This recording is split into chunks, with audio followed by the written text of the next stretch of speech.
G. Marshall. Over and over, the philosophers ask the same questions. In all times, in all places, for all men, the mysteries remain. What is life? What is death? From whence do we come and where do we go? The ignorant, barbaric savage bows to the sun and says, "Behold, God." Whereas we, sophisticated, civilized, consider the sun as energy expressed in formulae and equations. But do we really know any more about the sun than he does? Okay, Georgie, the case is closed. No, Captain Prescott, the case is still wide open. But we got the killer. We don't have the killer.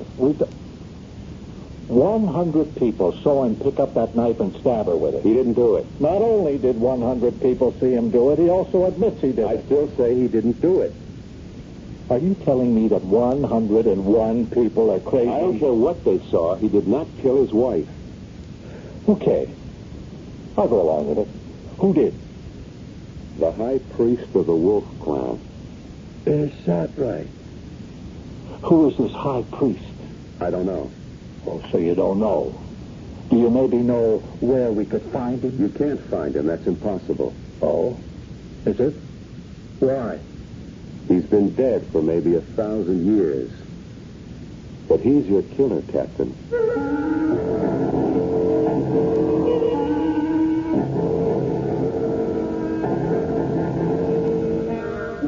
Our mystery drama, The Night of the Wolf, was written especially for the Mystery Theater by Sam Dan and stars Michael Tolan. We are in a bright, bustling city in our own Southwest. A new city, but an old settlement. Almost 100 years before the Pilgrims landed in Massachusetts, the Spanish adventurers came here in quest of gold. And when they found none, they went away. After a while, the conquistadors were succeeded by a new breed of explorers who understood that gold doesn't have to be hard and yellow. Gold can also be liquid and black. And thus, a new city was built here. A gleaming city of metal and glass. A new city, but not the first city. For thousands of years, men of many kinds and various colors have built cities here. Cities that have flourished and vanished. Right now, it is an early evening during the spring, and we find ourselves in a museum gallery, which features an exhibition of the primitive cultures of those early years. Terry. Yeah? Fix your top shirt button.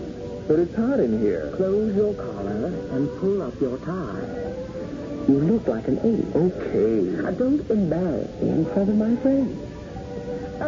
Hello, Colonel McKeever. Hello. Terry, don't look so bored. I don't look like nothing. A little culture won't kill you. Why do you make me come to these things, Enid? Because everyone who is anyone is here. Yeah, okay. And you're not to touch a drop. Now, look. You ought to keep away from the refreshment table. Do you understand? Yeah. In a moment, Colonel. Colonel McKeever wants to ask me something. Terry, can I trust you to stay here? Of course. Don't wander off and make a fool of yourself, and don't touch a drop of liquor. Okay. Terry? Terry? Oh. Why do I always have to look for you? Colonel McKeever wants to talk with you. Yeah. Terry, what are you staring at? What's so fascinating about that shabby old thing? It looks like a little old lady's faded bathrobe. Well, it isn't. Oh, of course it isn't. I can read. Ancient ceremonial robe. Said to belong to a high priest of the Wolf Clan. Possibly Mojave or kindred tribe. Well, what's so all fired interesting about it? Shut up. What did you say? I said, shut up. Do you mean you're telling me? Who says I can't tell you to shut up? I warn you, Terry, do not make a scene. You know something? I think I will make a scene. Terry, have you gone mad? Maybe. Let's get out of here quickly. We won't even wait for the car to come. We won't? We'll hail a cab, and And what? I'll take you to a doctor. Why? Because something anything has come over you. Maybe something has. People are starting to stare at us. Well, so what? Terry! You! Hey, you over there! What are you looking at? Terry, you're embarrassing me. Hey, I mean you! You, the fat slob with a face like a pig! Terry, we've got to leave here. Enid, we ain't going nowhere. I demand that you... Shut up! Well, what are you looking at, huh? You know me? I'm Terry Jessup. 10 years all-pro middle linebacker till I busted my knee. And I got so scared that I had to marry this witch broad. Terry, you go mad. I let her father buy me. I let her old man buy me. Terry, and break me. You ruined me. You ruined me. You and your old man, you used me. My name, my reputation, you used me to sell that crooked stock of yours, those dry wells. Please, somebody call an I ambulance. haven't got a right friend in the world because of you. Are we terribly That's why I'm going to kill you. I'll take anybody in half who tries to stop me. Terry, put down that knife. Sacrificial knife. 1,000 years old. Still good. No, Terry, Look, the point, it's still... He killed her. I told you. Yeah. I killed her. Maybe somebody ought to call the cops.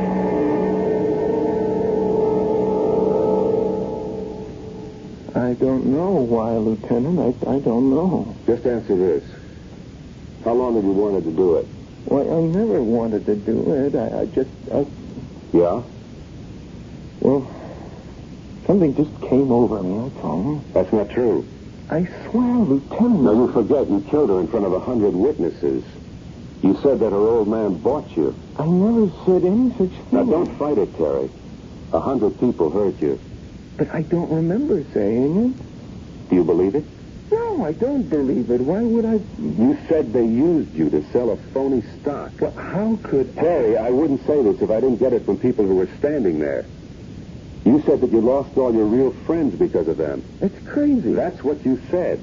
Well, how could I say a thing like that? I was in love with her. Still and all, Terry, you killed her. Why? I don't know. I was so much in love with her, Lieutenant. I mean it. She was the kind of woman that I wanted all my life. Girl with class. Sure. But those words you said to her, that anger that made you say them, where did the words and the anger come from? I'm telling you, I don't know, Lieutenant. I must have been out of my head. Sure. Something came over me. What? I got scared. It was like nothing I ever felt before. Like what? Something in that place. Just something in that museum. Something wild. Come on, Terry. What could be wild in a museum? It was like something set my mind on fire. And the words, everybody heard me say, I didn't even know I was saying them. And did you know you killed her? It was like something had to be driven out of me. You understand? No. Something that was wrong, something that had to die, and if she wasn't standing there, I would have killed myself. Yeah. There's something in that place. Sure. Believe me. You gotta believe me. I'm not the one who has to believe you. A judge and a jury has to believe you. It's in that place, Lieutenant. Something is in that place.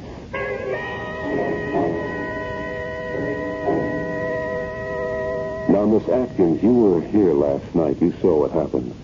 I've already told you, Lieutenant. Terry Jessup says that something came over him. Oh, I'm sure something did. He says something in this place, something here in this museum, drove him wild. Something in here? Yes, Miss Atkins. Now, what is there here that could do Look that? for yourself. We have pictures on the walls. We have some sculptures, some artifacts. Has anything unusual ever happened here before? Well, now, what unusual thing could ever happen in a museum? Yeah, that's what I figured. Well, Miss Atkins, I guess that's all. Although, Yes? well, the this is of absolutely no use to you in terms of last night, but, well, we did have an incident here, 3 weeks ago. We had a fist fight. A what? Uh-huh. There were a party of 4. 2 men, 2 women. And suddenly the men started a violent fight. Unfortunately, the guards were able to restrain them. What did you do? Well, the guards hustled them out of the building, but the 2 men kept going at it on the street. Finally, the police came. And then what? Well, I don't know. It's just that you asked me about unusual things. And since we have so few of them, well, almost anything would stick in my memory.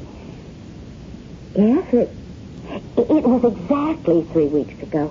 And then there was another incident. When? Well, that's the peculiar thing about it. It was just about... No, it was exactly 3 weeks before that. You sure? Yes, I remember because it was the first of the month.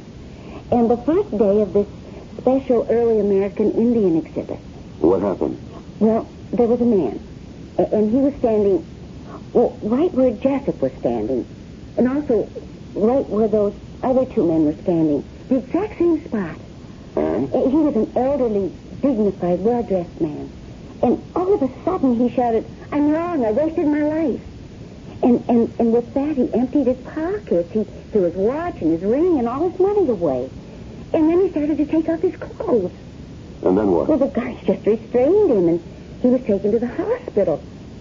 So, well, all I can deduce from all of this is that every 3 weeks for the last 9 weeks, we've had some kind of violent situation.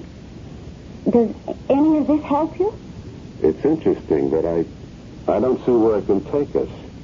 Oh, well, I'm sorry you couldn't learn anything, Lieutenant Miller. Do you have any further questions? Just one. What time do you get off? 6. That's exactly 15 minutes from now. Your watch is slow.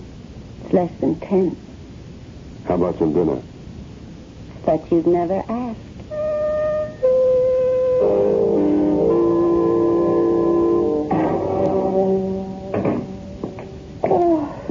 Georgie? Yeah, it's me. Did I wake you? No. Had your supper? Yeah.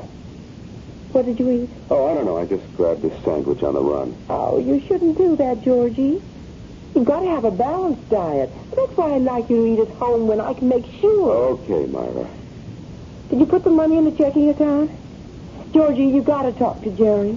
He won't do his homework, and the teacher sent home another note. Jenny has to see an orthodontist, I think. Okay. I'll take care of everything.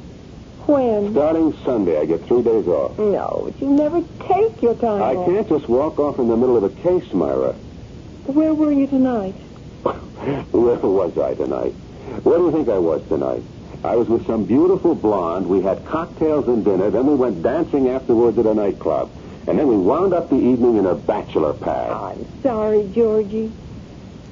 Oh, I know it sounds like I'm nagging you all the time, but there's just too much for me to do around here.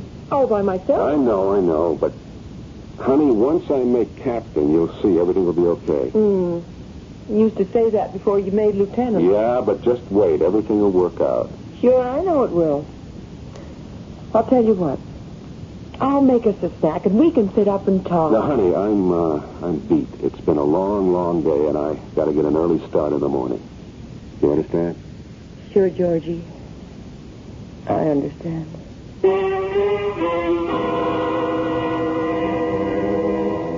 That's what we need in this world. More understanding wives. Well, we've been weaving several threads here, and it seems that the museum appears to be central to all of them. And this museum will have a few more interesting, if somewhat deadly, exhibits on display for us when I return shortly with Act 2.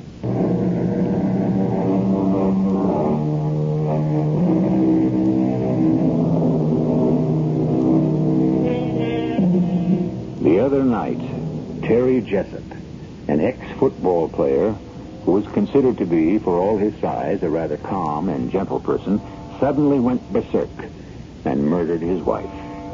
This came as a surprise for two reasons. First, everyone had always assumed that he worshipped her.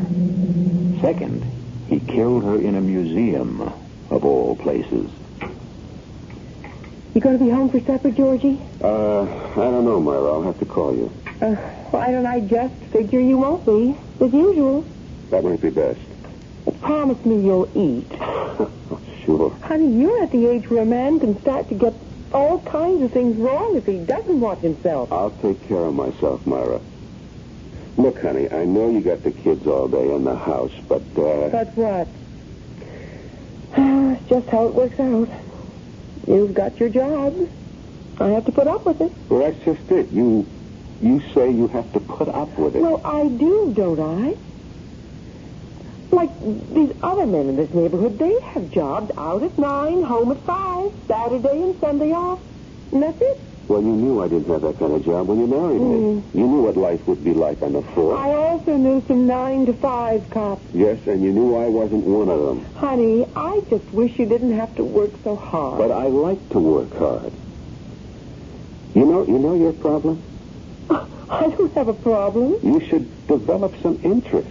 I've got plenty to do around here. No, I mean away from here. Something that you do for yourself. So you can also develop as a person. Georgie, all I asked you was if you were coming home for supper. I'll try. Look, if we eat early, maybe you can help me paint the floor of the basement. Oh, honey, and the cold water faucet in the downstairs tub has to be fixed. Look, I'll tell you what. You make a list of all that stuff, and I'll take care of it. You know, Georgie, you never talk to me about your work. Maybe that's what's wrong with us. I didn't think there was anything wrong with us. Well, I was reading in a magazine a wife should share more of what her husband does. Well, you know about this football player who killed his wife. Oh, if there's one sport that leaves me cold, it's football. He says something in the museum made him do it. What? Well, I guess you could say some spirit. Oh, he must be crazy. Now, it could be true. Georgie, are you crazy? Honey, when you're a homicide detective, anything has to be considered. Don't say a word of this to anybody else. They'll say you're nuts. No, but there's evidence. Evidence? How can there be evidence? Other people. Look, you can find nuts anywhere who will... Oh, honey, on your way home tonight, pick up a gallon of deck paint. Get a light gray, will you, dear? Don't forget. No, I won't forget.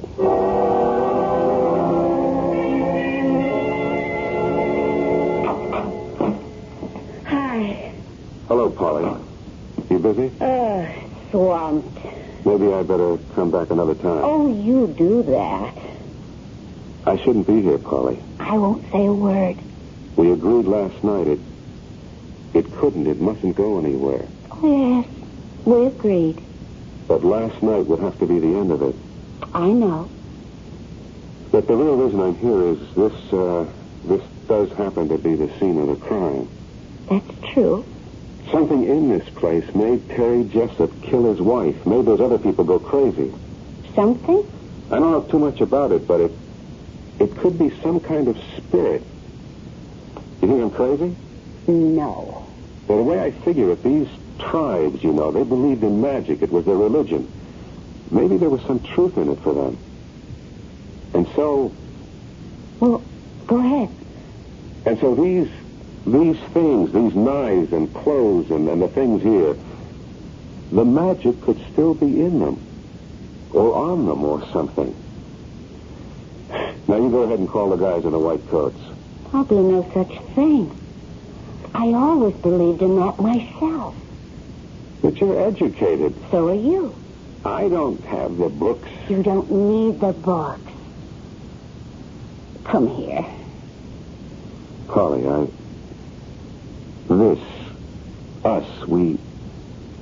it can't go anywhere. Where does it have to go?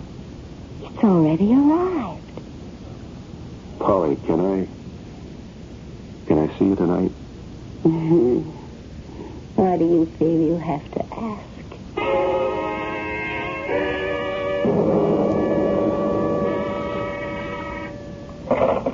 Captain Prescott. Oh. Yeah, I'll see him. Morning, Georgie. Sit down. Listen, Prescott, why am I being assigned to the Kenilworth thing? Because it's a good live murder and just a job for a smart detective like you. But I'm still with the museum killing. What is it with you? Jessup is already in the cooler waiting for his trial. It's gone past. But we have to find out why he did it. No, that's going to be for the psychiatrist to rumble about. What a field day those birds are going to have. Look, I'm running down an angle. Yeah? At the museum. Yeah. I know her name, too. Polly Atkins. What are you talking about? Come on, Georgie. Everybody knows about it. Everybody except Myra, maybe. I don't know what's happened to me. Look, it's the first time I ever stepped out of line. You have to believe that. Okay. I believe it. And I didn't even plan it. I didn't even know I was doing it. I just asked her out before I could even think of what I was saying. You still in love with Myra? Yes. Are you? No, I don't know. It's all so mixed up. She's everything I ever wanted. Who? Polly. Cool, smart. Sure. She doesn't have to worry about running a house and taking care of kids. I know all that, but I just have to have her, Prescott, that's all. Where does it lead? Nowhere. It's just free and easy and relaxed. Where does it lead, Georgie? I told you, nowhere. That's not good enough for you. There are guys who can waltz in and out of these things with one dame after another. Not you. Listen, Prescott. Georgie, a thing like this is going to rip you apart. I told you, it's just laughs. You don't have that kind of humor. Break up with her. I can't. So it is serious. Georgie, break it up before it kills you. What are you talking about? I said my piece, Georgie. Look, I've got this lead. Just give me a couple of more days to tie this one up. Sure.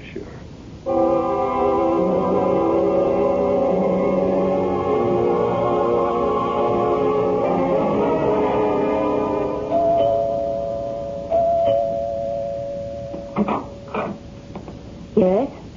Mrs. Stanley Howarth? Yes, but not for long, Brown Eyes. I've already had the paper served on big-hearted Stanley. I'm a police officer. Oh? Well, do come in.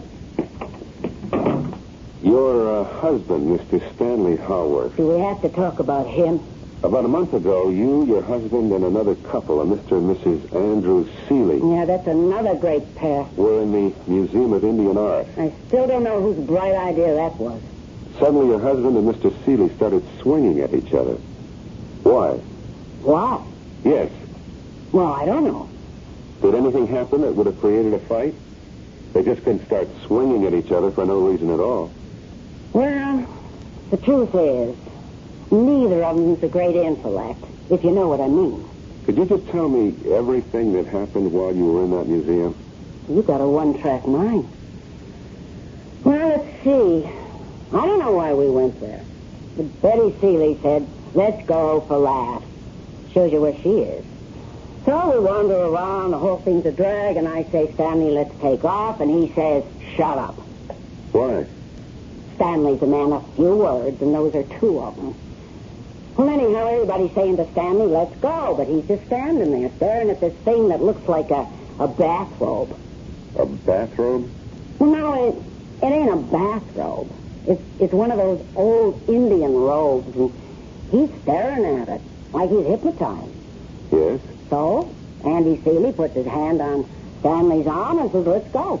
And Stanley pushes him away and says, you're the one who ruined my life, and account of you, I'm a crook today. Well, what did he mean by that? Well, Stanley and Andy, they're partners. And they put together deals, and all I can say is they never lose money. Then what? Oh, I never seen Stanley so mad. Or Andy either. Each accused the other guy of dragging them down. You know what I mean? I don't know what got into either of them. And they started slugging. I mean, they'd have killed each other. Well, it took the museum guards and the cops. I know. They were booked and then released on bond. What happened later? These two crazy guys, these two nuts, they actually gave away all their money. What? Well, fortunately, I got some of Stanley's in my name. But they spent days in the office investigating worthy causes. And they just got rid of all they owned. Could I see your husband? Yeah, sure. If you want to go to India to look for him. He went to India? Well, was it India or Africa? I don't know. Might have been South America. Why? To do good work. Can you tie a thing like that? Any wonder I want to ditch him? Well, thank you very much, Mrs. Howard. Anytime. Now that you know the way, don't be a stranger.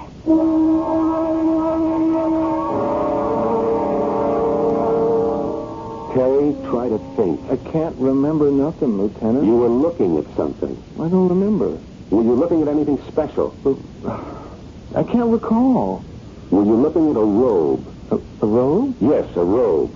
Well, I think maybe... Try to remember.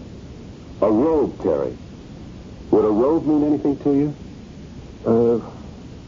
Well, she wanted me to go away from the robe. Yeah, that's what she wanted me to do. Is that why you killed her? She said, what's so fascinating about that little old thing? It's like some old lady's bathrobe. Ancient ceremonial robe. High priest of the Wolf Clan. And she wanted me to go away from the robe, and so... Yes? The robe told me to kill her. How could a robe tell you to kill her? Well, that's what it told me. You mean the robe was able to speak? No. It wasn't in words. It was a force inside of me. Please, Lieutenant, please. But right now I feel so weak, so tired. I don't know what I'm saying. Please, let me alone. What you're saying is crazy. Okay, I killed her. Everybody saw me kill her. Now, I say that robe made me do it. You say it's crazy? Okay, it's crazy. Now let me alone.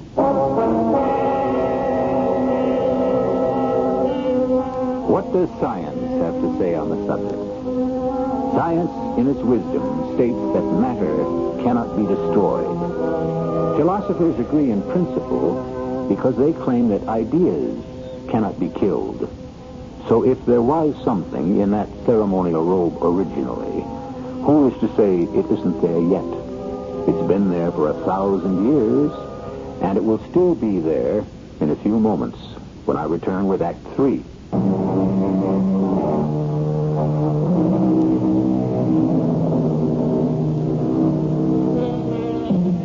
All cities are built on the ruins of others. And so what we have is not something that is brand new, but usually is just another layer. And if we dig into the ground, we find the things of those people who have come and gone before our time.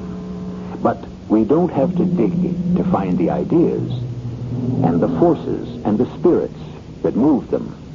Those can be felt everywhere, especially by men and women who are waiting and hoping for something to change the course of their lives. Detective Lieutenant George Miller has been involved with people like that lately. As a matter of fact, Lieutenant Miller is in the midst of a change in his own life. He may or may not be aware of it. Excuse me. Yes? Are you Mr. Kenneth Underwood? Yes. I'm a police detective. I was told at your apartment that you could be found here in the park. And now that you found me, There was an incident at the museum. a sudden aberration. Over and done with it. Is that so? You were looking at that robe in the museum and you suddenly went, well, I don't like to say crazy. Sir, I don't understand what you're saying. No, I think you do. It's happened twice again since. What can you tell me about that robe? Why is it important? A man killed his wife. The state of his mind at the time will decide the price he'll pay. I read about it. They'll say he was insane. What about that robe? It doesn't matter. Let us say that, some spirit emanated from that robe, possessed him. It'll amount to being crazy anyhow. Why do you say an evil spirit? I said a spirit. You said evil. Well, isn't it evil if it causes a man to kill? The robe. The spirit of the robe said to me, Kenneth Underwood. Then you are saying there is a spirit in the robe. Said to me, Kenneth Underwood, the gods gave you the gift of poetry. You've abused it, defiled it, cheapened it. And I did. I thought I would die then and there. And the spirit said, will you throw off this illusion of fame and be true to your gift? And I said, yes. Yes. And a great weight was lifted from my heart because I meant it. Do you expect me to believe this? You asked me a question. I gave you an answer. What kind of spirit?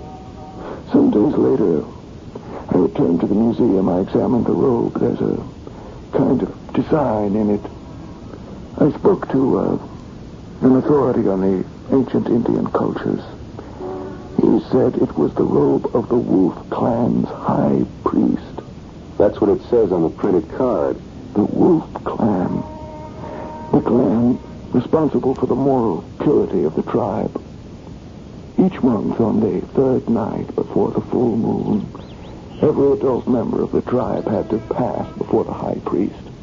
It's called the Night of the Wolf. And if in any heart there's hidden a guilty secret, that secret springs forth. And it either kills that person or he must kill it. I killed mine. And so I survived. Going along with this, how do you account for those other two incidents? Pure coincidence. People happened to be standing next to the robe on that particular night. I read about them in the paper. The two men, they killed their guilty secret. What about Terry Jessup? The football player. He couldn't kill his... He couldn't leave his wife. In his agony, he murdered her. Do you expect me to believe this? That's your option. But a week from next Monday, it will once again be 3 nights before the full moon. If you have a guilty secret, Lieutenant, I wouldn't advise you to stand near that robe. Not on the night of the wolf.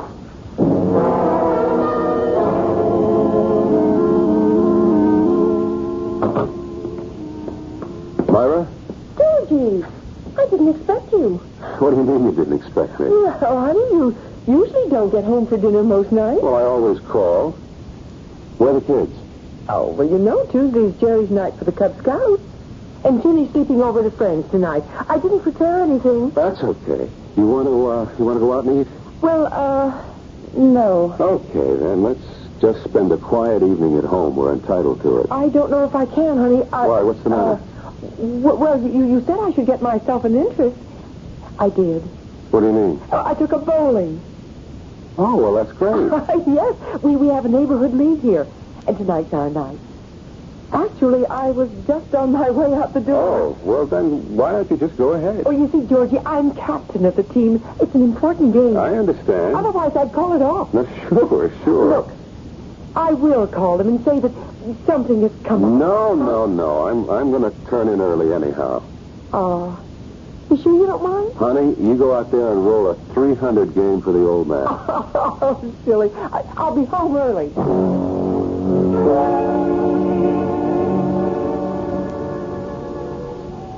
A glass of wine, George? No, I don't need wine or anything else when I'm with you. Thank you, Seth. Holly, what's going to happen to us? What's supposed to happen? I don't want it to end. I don't want it to end either. So it won't end. Unless, of course, one of us changes his mind, and then, well, that's it. Something's bothering you, George? No. Well, every now and then I can't help feeling what we're doing is wrong. What we're doing happens to be what we both want to be doing. But people don't just have the right to do what they want to do. Why not? Why not? Well, because. Yes? Because? You know something? When I'm with you, I feel anything is possible. I mean, I'm not stuck in a rut. I just feel free. Is that bad? I don't know why. Half the time I don't understand what you're saying. Half the time I don't understand what I'm saying either. And you're not the best-looking dame I ever saw. Oh, thank you. This is your night for gracious compliments. But I just can't seem to get along without you. So? Why fight? Who's fighting it? You are. Every minute. From that very first minute I saw you. I just decided I'm going to quit fighting it. Starting when? Starting right now. I'll show you. I believe you.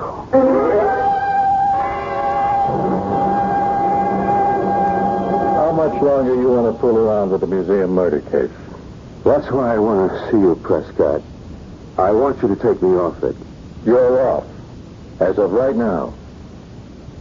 What happened? Nothing. I don't want to go near that place again. Meaning what? Meaning what I said. Does that include Miss Polly Atkins? Miss Polly Atkins is my affair. That's very well put. Look, what have you got for me to work on? What I've got for you is 1 week sick leave. Sick leave? You better take it. Why? You look terrible. I never felt better in my life. Don't hand me that, George. This thing with Polly it's killing you. Are you out of your mind? Down deep. You're hurting yourself. Badly. Because this thing, it's wrong. Who says it's wrong? Everything you were taught to believe since the day you were born says it's wrong. That doesn't make it so. It makes it so for you. Don't you think I'm trying?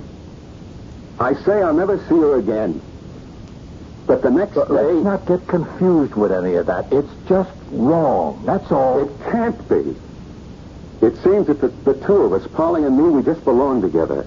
Well, then divorce Myra and marry Polly. I can't. Why not? I don't know why not. Maybe I love Myra. Then get rid of Polly. No, I love Polly, too. Is it wrong to love both of them for different reasons, for different things? Yeah. Who says so? You keep asking. I keep telling. You say so. Your conscience says so. Okay. I'll ask someone else. Who? Who? Nobody you'd know. Sure, but who is he? A priest. A priest? What do you think a priest is going to tell you? This particular priest, I don't know what he's going to tell me. Georgie, are you sure you're all right? Yeah, Prescott, yeah. Just now, for the first time in weeks, I feel all right. If you don't want to take the sick week, see me later for your assignment. Sure.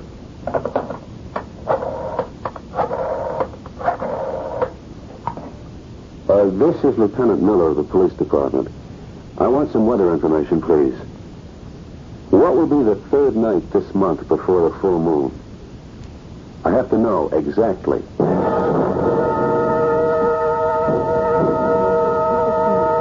I can't imagine why you'd want to come here this evening, George. Oh, I don't know.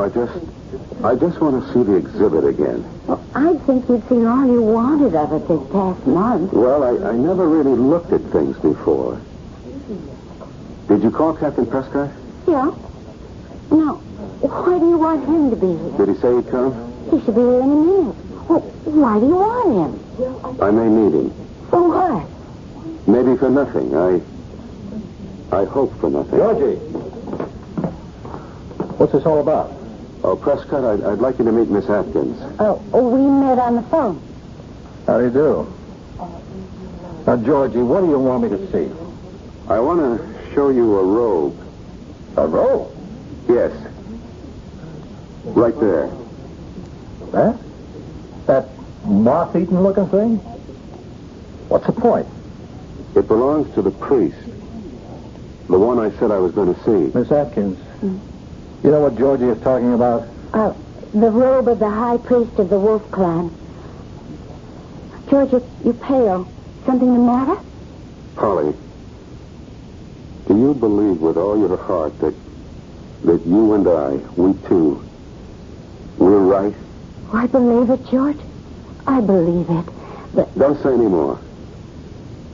Prescott, have you got anything to hide?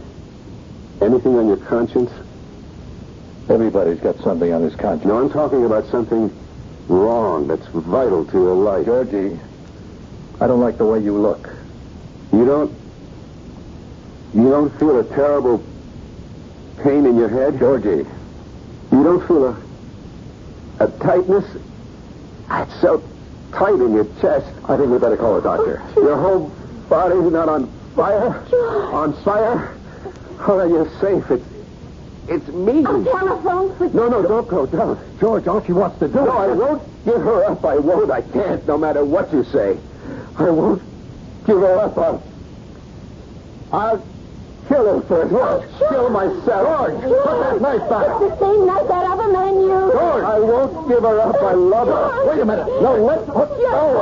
I have to kill us. It's the order of the high priest. George, drop it. Drop it. I have to. I have to.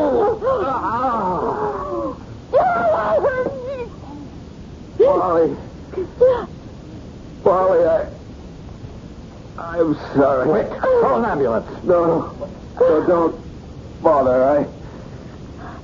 The high priest, he said, funny, he said, drive her out of your heart, even if it kills you.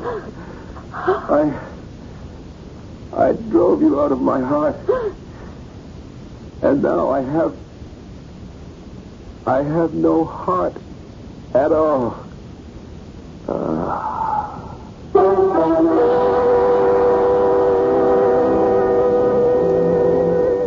Who knows who sentenced Lieutenant George Miller to death? A conscience, which everyone has? A sudden heart attack, which anyone can get? Or was it the verdict of the high priest of the ancient Wolf Clan? I'll be back shortly.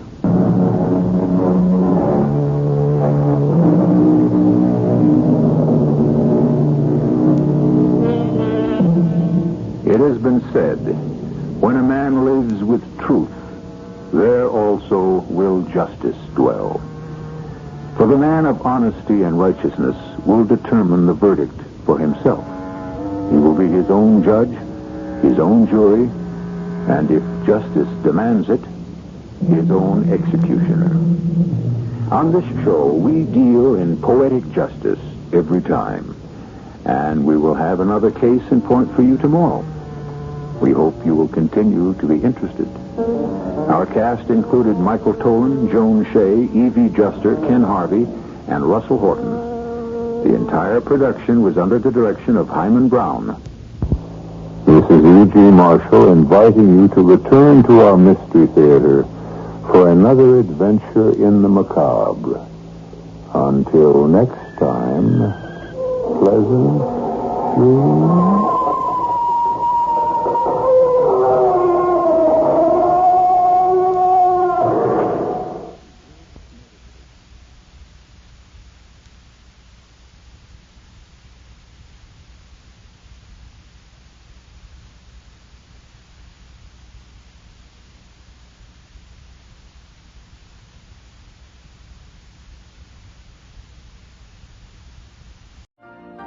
You've been listening to the OTR Gold Network. Find more classic radio at otrgold.com.